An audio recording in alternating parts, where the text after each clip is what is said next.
everyone. Welcome to Books in the World. It is my pleasure today to introduce Christopher Castellani. Hello, Chris. Thanks for coming. Thanks so much for having me. We are really in for a treat. Christopher has written a book about Tennessee Williams and his partner of 15 years, Frank Merlo, and it's a literary love story. It truly is. It's a story about two men and what happened at a specific time in their lives. But before we get back into that in a deep way, I just wanted to mention that you're from Boston and that you are involved in Grub Street, which is a literary workshop kind of place. We might get a chance to talk about that a little more. I would love to. Yes, definitely. Yeah, sure. yeah. I would And love you to. teach writing. I do. Many places. Yes. Yes. Yeah, traveling salesman for writers. Go around to different places and give lectures and classes. Right. Yeah. And your book, The Art of Perspective, is that... You say a little bit about that. Why don't we just get that? I mean, this is the Cape Cod Writers Center, and exactly. A lot of the people who listen are writers, and just a couple of words. Sure, yeah. I'm sure many of them are already familiar. There's a series, the Art of series, published by Grey Wolf, different aspects of creative writing. Mine is The Art of Perspective, which is essentially a focus on narration, point of view in fiction, and some nonfiction, which to me is the most important element of creative writing and fiction and nonfiction is point of view. Who's telling the story? How are they telling it? Well, we'll have to have you back for a seminar on that because I would like to talk to you about point of view in this book, but we're not going to get to it, I don't think. Next time, yes, for sure. Chris is the author of 3 other novels that are based on his Italian-American heritage, and I'm looking forward to reading them as well. I know that the first one got the very first Massachusetts Book Award. Yes. There was a Massachusetts Center for the Book. And there still is. And there still is, so I'm glad to hear that. Yes, yes. So, Leading Men, in my words, is rich, entertaining, insightful. It discusses the nature of creativity, the role of partners of great men and women. It's a colorful rendition of the world of writers, filmmakers, socialites in Italy, New York, Key West, and other places in the 1950s. It's very evocative of that time and place. You have gotten wonderful reviews, wonderful and many, in all the leading places. I want to read just a couple of paragraphs from the New York Times Book Review, written by Frank Garner, who is very well known as a tough reviewer, correct? Yes. So he says, Williams and Merlo's years together are the subject of Christopher Castellani's blazing new novel, Leading Men. Writing fiction is no small degree a confidence game, and Leading Men casts a spell right from the start. I mean, can't do better. Yeah. Then he talks about something about the opalescence of your writing. You know what I mean? Another wonderful little gem. But then I'm going to read one more paragraph. His second achievement is to pry this milieu open and pour a series of intricate themes into it, not merely the nature of fidelity and the artistic impulse, but also the manifold variety of estrangements and humiliations that come with being the lover of a much more famous and talented man. So jumping right in, you called this book an alternative history, and you mentioned that you were inspired to write it by Colm Tóibín and The Master and some other things. Can you tell us something more about how you came to write this book? Sure. I first really came to the idea of this book through meeting Frank Merlo in the pages of a memoir written by someone else, written by a man named Dotson Rader. He wrote a memoir of his friendship with Tennessee Williams called Cry of the Heart. And I just sort of happened to pick that up in a used bookstore 20-something years ago and was just paging through it, and I came upon the scene in his memoir describing Frank Merlo dying in a hospital bed in Manhattan at the age of 40 from lung cancer, and that he was waiting for Tennessee Williams to come and visit him one last time. And Williams, I learned from the context of this memoir was his partner of 15 years. Frank, I learned, was this Italian-American, working-class guy from Jersey, a guy a lot like me, except the only difference is that I'm from Delaware, which is not too far from Jersey.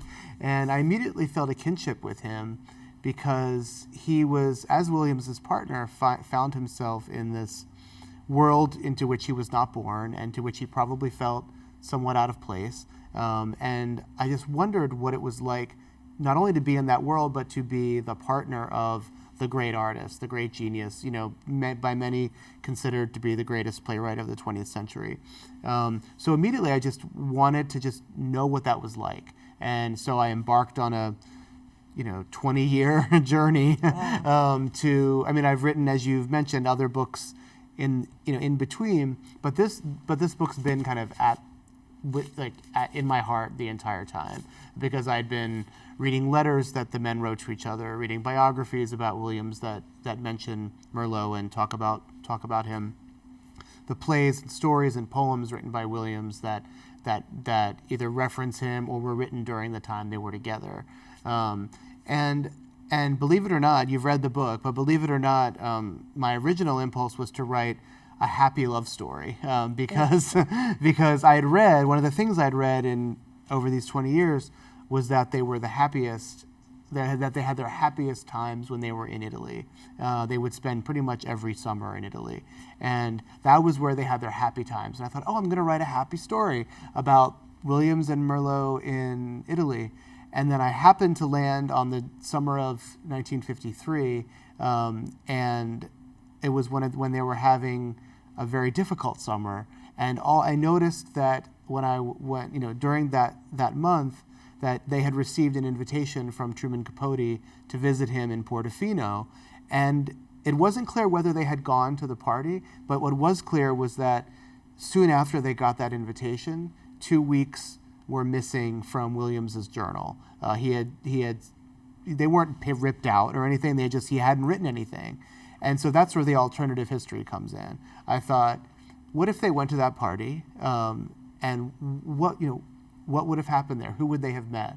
What other writers? What other interesting characters? And what could I dramatize in those 2 weeks that could speak to their relationship? And so that's what I did. A very creative use of history and detail, and I mentioned to you that I enjoyed this scene that you opened the book with because I thought, this is so Tennessee Williams, Yes. You mentioned that. Why don't you talk about the plot a little more and how you set up that scene and why? Yes, that was very perceptive because I definitely thought cinematically, I thought dramatically about every setting, every scene, as if it were a play or a film. There's a film in this novel as well, the film Senso, that was being filmed in Rome during that same period. And so I thought I really wanted to set up each scene like that, and especially since so much of the novel is told is really in Frank's head and in Anya, another character that I'm sure we'll talk about, in her head. And so I wanted there to be a vivid, colorful atmosphere that readers could enter into. But the scene in Portofino, or beginning in Portofino, really was, I thought of very dramatically because, in a play, all the characters show up on stage at the beginning, and that's what happens at this party. They all go to this party. They all show up. And then throughout the rest of the novel, all the kind of ramifications of that night, play out in various ways. And plot-wise, it goes from that night in Portofino. So set during those 2 or 3 weeks in Italy that summer, is really Frank's part of the book, and he's looking back on that time from his hospital bed, which is another part of the book that is kind of threaded throughout, and then told in the present day, set in a city much like Boston, and also in Provincetown, from the perspective of a young Swedish actress that they meet at that party, so who's now in her 70s and living living in this area, so right around here somewhere. Right around here. It took me a few minutes to figure that out. Yeah. That She specifically won't say the name she because she lives- hates it so much. So she lives Not in here. Yeah, she Provincetown. she lives in Boston. That's the thing. She lives in Boston. She falls in love with Provincetown, although that's a little bit of a spoiler. Yes, it is. But That's okay. I think that people will kind of get that and Yeah. understand it. Yeah. It's the use of Provincetown that's so clever in Thank the you. end. Yeah. Thank you. So Frank is as vital and horse-like as the man who inspired the creation of Alvaro Mangiacavallo in the Rose Tattoo. Excellent. Yes. Mangiacavallo. Did Tennessee Williams really make up that name? He sure did. You Yes. have a good command of Italian. I didn't have a chance to ask you if you are fluent or. I understand most of it, but yeah. I don't speak it very well. Yeah, Unfortunately. yeah. Well, I grew up in that kind of a household Yeah. too, where I do understand, and Yes. I've traveled there Yep, often same. enough to get it. And I mean, Mangiacavallo is such a. It means Well, it's hard to translate. Right? It means like eat a horse, horse eater. It's just. I mean, manja means eat, and cavallo means horse. So eat horse. I don't know what it means, but Frank's nickname, of course, was the Little Horse, and that's the character that in the Rose Tattoo that Williams based on Frank, that was inspired by Frank. Yeah. And of course, the first name of that character is Alvaro, Yeah. which is the name of Frank's lover that he Right. took during their relationship, his most serious lover that he took. So I've always looked at that name, Alvaro Mangiacavallo, as a kind of emblem of their relationship because Yeah. it's very hard to read. It's very hard to understand. What is it? Is it Right. is it an act of permission that Tennessee gave Frank to say, I'm going to create a character named after your lover and also named after you, but it has something to do with eating. It was just very confusing, just like their relationship was confusing in many ways. They hurt each other terribly, but they also loved each other deeply and supported each other in all sorts of ways and couldn't quite let each other go. And so to me, that name kind of stands for all of that. yeah. Well, that's what Tennessee Williams probably was doing I'm with it. sure it was, yeah. And I'm as sure I it was. looked up, Burt Lancaster Yes. played that part. Yes. So if the listeners haven't thought about some of this for a while, they Yes. can get an image of Oh, yes. how manly Frank was. Yes. And I was impressed. I was touched by the episodes where Frank goes out and has this lover it's in Rome, In Rome, yes. and he meets him at the fountain, Yes. and it's just so evocative Yes. of Italy, and Yes. you do such a good job Thank with you. that. Thank you. And it was, how can I say it? Frank wanted to be the star in somebody else's eyes. Is that? Can you say a little bit more about that? I mean, Sure. Yeah, I mean, this is something that it's a tale as old as time in a way in terms of the person behind the artist, right?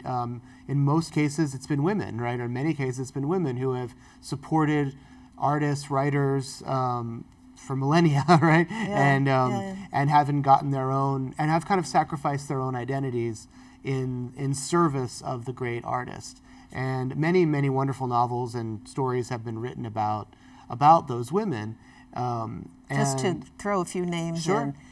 in, Tolstoy's wife. Oh, is one The of Last Station, Yeah, novel that's by Jay Perini, a fantastic book. Yeah, Yes. there are, even if in a more common, more well-known, Eleanor Roosevelt. I mean, I don't think there's a novel about that, and she certainly came into her own. Yes, but it's true. She was trounced on big Exactly. time. There have been a bunch of books about Eleanor Roosevelt recently, like Yeah. the Amy Bloom's White Houses that just Okay. came out, about Eleanor and her partner Lorena. But I don't know if it has much to do with her relationship with Roosevelt. And then my friend Whitney Scherer, her novel The Age of Light came out the same time as mine, about Lee Miller, who was a photographer, and she was the partner of Man Ray, the great artist, and she had her own art that has been overlooked, And so it's similarly to Frank, except that Frank I mean, I love him to death, but he was, I think, a bit of a dilettante. I mean, in the sense that he didn't know really what his own art was. You know, he tried acting, he tried dancing, he tried writing, he tried all sorts of things. But he couldn't really, I think the sort of the saddest part of his story is that he didn't really have his own great talent. And or that his great talent was actually being the life of the party, the one that everybody wanted to hang out with, the person who could create the space for Williams to do his great work. That's kind of what his calling was, and so even though he had these aspirations, I don't know if he had the follow through to do it or the talent. It's hard to know because there's almost nothing that exists of his. He was in a few B movies and that's about it. Yeah. So I was very struck by that was kind of his calling, and that he didn't really know how to fit into the world any other way.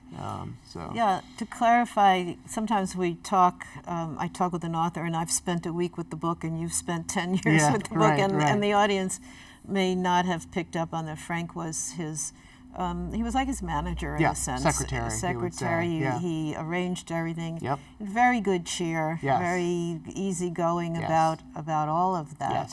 Yes. Very much in love with Tennessee Williams, and I think vice versa, as you have already said. Absolutely. But you explored the problem with these men telling each other this. You'd like say a few things about that. Yeah, so this to me was also very interesting, that Williams wrote often about how he loved Frankie called him, Little Horse he called him. He loved Frank, but Frank would never tell Williams to his face that he loved him. He never used those words, and it was hurtful to Williams.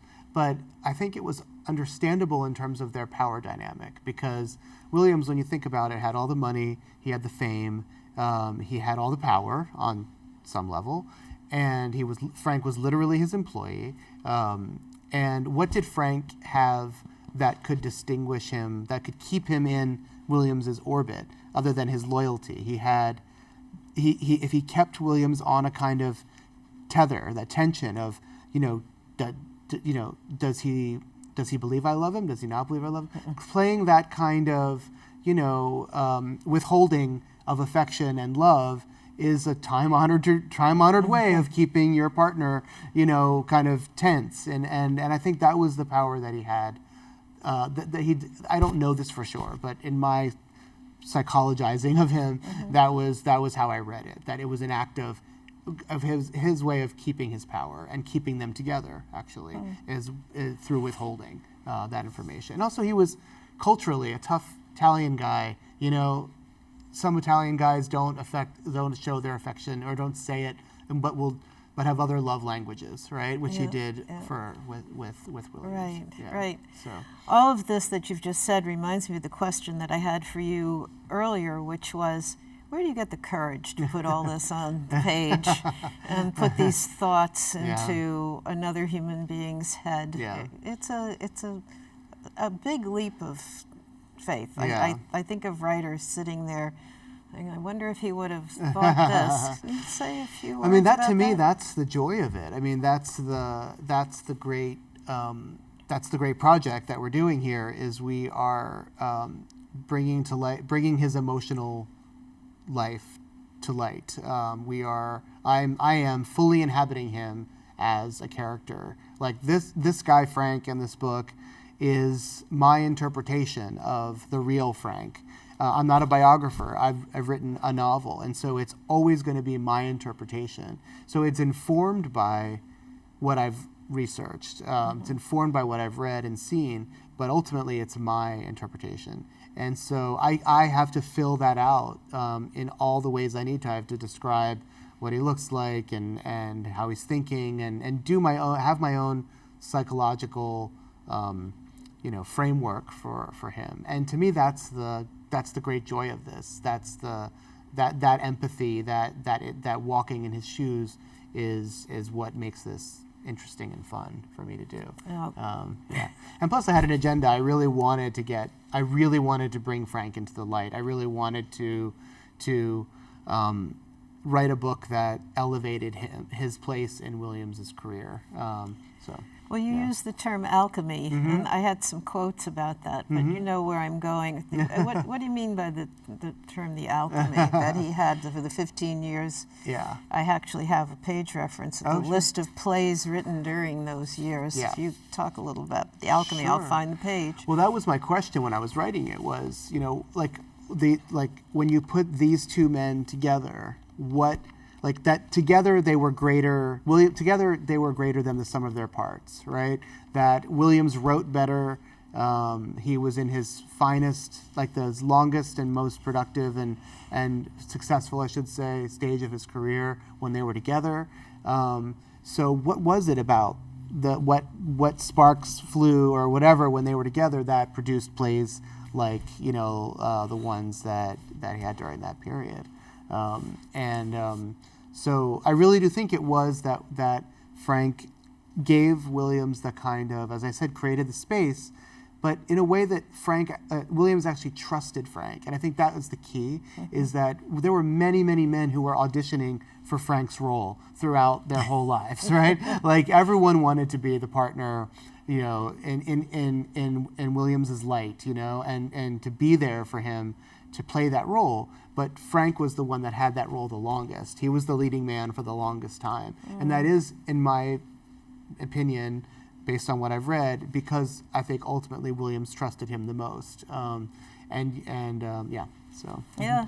Well, we don't have a lot of time left, but this is the passage, and this is where the Boston Globe reporter is interviewing the Swedish actress, and she had, there's so many parts of this plot. She had the last play that he had ever written, and she was hiding it, and she gets to produce it.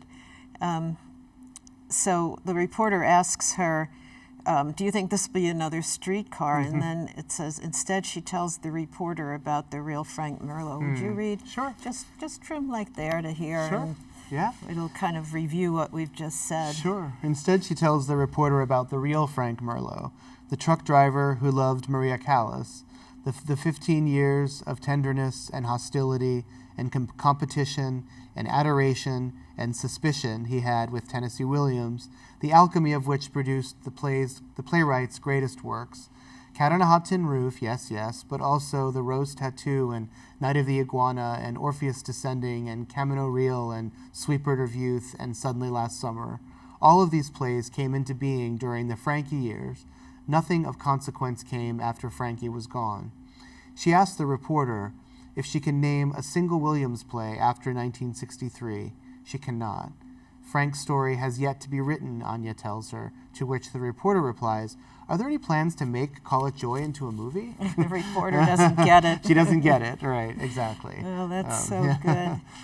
So, Tennessee Williams, talk a little bit more about him. We only have about 5 minutes left, so you have a few minutes to talk about him, and we'll talk about Grub Street. Oh, sure. Okay. Well, you know, I think, you know, he's well known as, you know, the leading American playwright of the 20th century. I think it's, you know, pretty well understood that he occupies that place, writing, you know, really poetic dialogue, stylized at times dialogue, stories about family demons and personal demons, family secrets, questions of exchange and display and exploitation and within families and within relationships. And, you know, I've really felt that I had nothing really to add in my novel to our understanding of Williams or his work. I'm not a Williams scholar, but I did feel like I had something to add to our understanding of Frank and to our understanding of their relationship. So in a way, their relationship is a bigger character in this book than Williams himself. I'm never in Williams's head. If anyone reads this book looking to get to know Tennessee Williams better, like that's not this book. This book is about the relationship and about Frank and about the world that they lived in and about what it means to be the partner of an artist, and that's But I thought, when I was preparing for this interview, I started thinking about this. I didn't really learn as much about Tennessee Williams. And then I went back and I saw there were about 4 or 5 quotes, and we've talked about some of them, about how he worked Yes. through Frank's eyes. That's but right. you must remember the passage where they talk about he might be working on a piece of this play or a Yes. piece of that play, or he'd throw Exactly. that away, or he would Exactly. repair He that. worked every single day. Yeah. Every single day, no matter what debauchery had happened the night before. Like, he worked every day, and when something wasn't working, he would set it aside and work on something else. And then later he would take, I call it the scrap heap. He would take something from the scrap heap, try to turn it into something else. Plays that he had finished 15, 20 years before, that maybe never made it to the stage, he would take up and try something new with them. He was always pushing himself, always trying to try something new, and trying to just, do something meaningful with words, whether it was a poem, a play, story. He wrote in all genres. And I just admired that so very much. And I admired also that he kept working until pretty much the day he died, despite the fact that by the time he was, by the time it was the late 70s, early 80s, he was having trouble getting his plays produced. No one wanted to produce his plays anymore, which it's amazing to think about, but it's true. And so, but I admire that he just kept going and he just kept trying. And that's, we were talking about in writer centers, it's so easy to feel discouraged, to feel rejected, to feel like nobody cares, and I feel like we could all take a lesson from him, that he never gave up, and he always thought his comeback was around the corner, and so I admire that immensely. Well, we're going to have to wrap it up, and I want to make sure everyone knows about Grub Street. Yes. We really don't have any time to talk about it. Grub Street is in Cambridge. It's based in Boston. It's now the largest it's writing Boston. center in the country. Okay. And we're moving to the Seaport next year, which is very exciting. Very It exciting. won the citywide competition. And it's a place for writers at all levels to come and write. Great. Thank you, everybody, for watching Books in the World, and welcome Chris Castellani. You do well to read his book. It's available everywhere. I've seen it at a few bookstores here on the Cape, and talked to people who've read it in bookstores, and it's really, the reviews are excellent, and thank you so much. Thank you so much for having me. For coming, and enjoy your success Thank you. and this new level. I mean, all writers work hard and publish several books, and you've gotten here where you've been reviewed so well by all of them, all the great reviewers. Thanks for Wonderful. coming. Thank you.